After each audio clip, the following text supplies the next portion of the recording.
Približno 350 poklicnih gasilcev iz vse Slovenije se je zbralo na letošnjih športnih igrah v Mariboru. To je vsako leto enkrat in da se ne srečamo samo v tistih težkih primerih, ko pomagamo ljudem, ker seveda takrat ni možnost druženja in klepetanja. Mislim, da je bistvo tega, da se gasilci malo razbremenimo, da nismo skozi pod stresom. V športnem duhu so se merili v pikadu, odbojki in nogometu. Ena od atrakcij pa je bil višinski lov na pršut. A gre za igre, kjer je bolj kot tekmovanje kljub borbi za pokal pomembno druženje, ohranjanje prijateljstev. Druženje s sosednjimi enotami, s sošolci bivšimi, ki smo hodili skupaj v šolo, družabna srečanja, družba, šport. Se malo vidimo, da se srečujemo tudi drugače, ne samo službeno, gor dol, tako da vidiš kolege, sošolce, bivše, čeprav sem malo starejša generacija, že se rad udeležim vsako leto.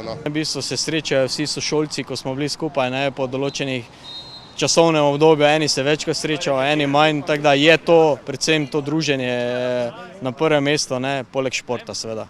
Športno srečanje krepi ekipno sodelovanje in nenazadnje vzdrževanje telesne kondicije, ki je za delo gasilcev zelo pomembna.